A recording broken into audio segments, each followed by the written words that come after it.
आ जाओ बचा लो, नहीं तो सब लोग मार के खत्म कर देंगे। ये कौन बोला? ये पंकज राजभर ने बोला, मन्ना लाल राजभर के लड़के हैं। पुलिस प्रशासन ये कह रही है कि हम पकड़ने जा रहे हैं, 11 दिन का आपको मोहलत दिया गया है कि 11 दिन के अंदर पकड़ लिए। आप कह रहे हैं कि वो कल शादी कर रहा है। कल शादी कर लिया।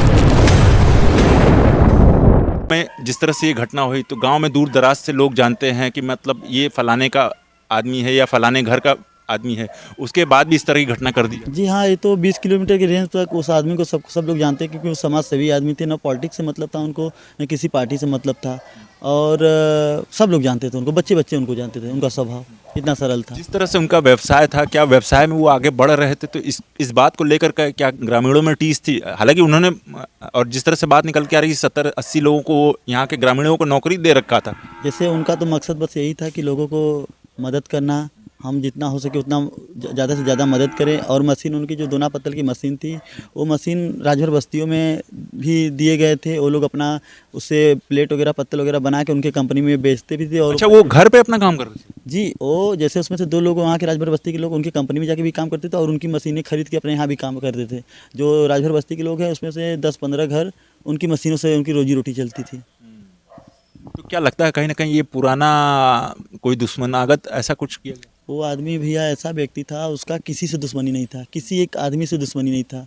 और परिवार इतना हम लोग का ठाकुर बस्ती है, एक आदमी नहीं बोलेगा एक परिवार से भी उसका मतलब बच्चों से, दादी दादी से सबका संबंध अच्छा था। सबसे हमेशा प्यार से बात करना, सब कुछ करना, हंसना खिलाना, सब कुछ इनका रहता था।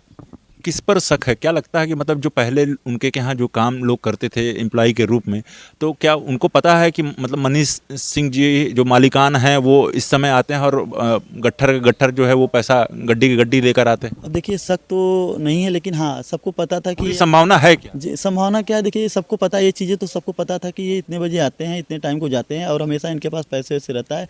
वो चैन पहने रहते थे, हमेशा 4-4 अंगूठी पहने रहते थे, और उसके बाद ब्रेसलेट लगाए रहते थे। हमेशा ये सब चीज़ें सबको पता रहती थी कि छीनेंगे तो कहीं ना कहीं ये सब हमको प्रॉफिट होगा, इतना लूट कर सकेंगे हम लोग। ये तो उन लोग का पहले से सबको ये सब चीज़ें पता थी कि ये लोग 2-2 सिकड़ी, वो मनी सिंह जो है 2 सिकड़ी पहनते थे और 4 अंगूठी हाथ में पहनते थे। जब फ़ोन से आपकी बात हुई, फ़ोन से बात होने के बाद तो आप उस मौके पर मौजूद थे? जी नहीं, फ़ोन आया, पंकज राजभर का फ़ोन आया और उनका वही कॉल आया, तो मैं उस टाइम बनारस पे था। और उसके बाद वो कॉल किया तो बोला कि शुभम जल्दी से आ जाओ, तुम्हारे भैया को हम लोग मार रहे हैं, पीट रहे हैं, आ जाओ बचा लो, नहीं तो सब लोग मार के ख़त्म कर देंगे। ये कौन बोला? ये पंकज राजभर ने बोला, मन्ना लाल राजभर के लड़के हैं पंकज राजभर।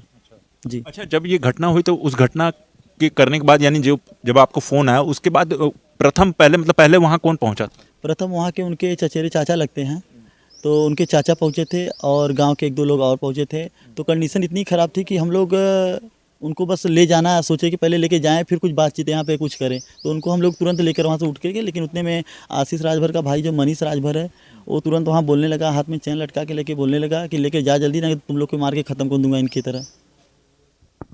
लेके जाओ जल्दी, नहीं तो तुम लोग को मार के ख़त्म कर दूंगा। तो देखिए, जिस तरह से ये घटना हुई, और 4 पहिया अगर आपके पास वाहन है तो कहीं ना कहीं देखिए इस घटना से एक सीख लेनी चाहिए कि अगर आपके पास 4 व्हीलर चला रहे हैं तो कोई भी अगर सड़क पर घटना होती है तो अमूमन देखिए ये समाज हम लोगों को शुरू से सिखाता है कि आम आदमी की मदद करनी चाहिए। और जिस तरह से ये घटना हुआ, अब उसके बाद आम आदमी भी सोचेगा कि अब हमें कार से बाहर नहीं निकलना चाहिए और ना किसी की मदद करनी चाहिए। चूँकि एक और बड़ी खबर आ रही है, हम शिवम भाई से हम ये पूछेंगे क्या बड़ी खबर आ रही है? बड़ी खबर ये है कि जो हत्यारा आशीष राजभर था, उसका 1 मई को शादी था, और 1 मई को शादी हम लोग सोचे अच्छा, ये जो आने वाली 1 मई है? 1 मई जो आने वाली है, 1 मई को शादी था, लेकिन हम लोग सोचे 1 मई को शादी होगा, लेकिन अभी पता चला है, मंदिर से फ़ोन आ रहा है किसी का कि उसने 29 तारीख को, कल ही मतलब शादी कर ली। इतना ये लोग बेखौफ है कि मतलब कल ही शादी नहीं, अब शादी तो 1 मिनट में तो हुई नहीं होगी। पुलिस प्रशासन ये कह रही है कि हम पकड़ने जा रहे हैं, 11 दिन का आपको मोहलत दिया गया है कि 11 दिन के अंदर पकड़ लिए। आप कह रहे हैं कि वो कल शादी कर रहा है। कल शादी कर लिया। अब पुलिस प्रशासन कर क्या रही है? इतना बेखौफ है कि वो शादी कर ले रहा है और पुलिस प्रशासन को पता भी नहीं चल रही है। तो ये बड़ी बात ही है ना। अब इससे बड़ी बात क्या होगी? अब किस पे भरोसा करें? 11 दिन का टाइम मांगा है, यही है 11 दिन का टाइम। वो लोग बेखौफ शादी करके चले जा रहे हैं। तो देखिए, जो मनीष सिंह की जो पत्नी थी, जिन्होंने कहा कि हाथ तोड़ देते, पैर तोड़ देते तो भी मैं ज़िंदगी जी लेती, लेकिन उसके बाद देखिए जिस तरह से शासन प्रशासन ने कहा कि हमें 11 दिन का मौका बस दे दीजिए और उस 11 दिन में शायद उन अपराधियों को पकड़ लिया जाएगा। हालांकि पुलिस ने 4 लोगों को पकड़ा है, लेकिन जो मेन अभियुक्त हैं, जो मेन अपराधी हैं, वो अभी तक नहीं पकड़े गए। और जिस तरह से शिवम ने कहा कि बीते यानी कि 1 मई को उनकी शादी थी और चूंकि शादी के बंधन को देखते हुए वो कल मतलब यानी कि आज यानी कि 30 तारीख को ही यानी कि 30 अप्रैल को वो शादी कर लेते हैं। और सोचिए, शादी तो समाज में ही बात मालूम चल जाती है और पुलिस को ये बात नहीं मालूम चलती है। तो ये आरोप शिवम जी का है। तो देखते रहिए उत्तम सवेरा न्यूज में, हूं अशोक पांडे, धन्यवाद।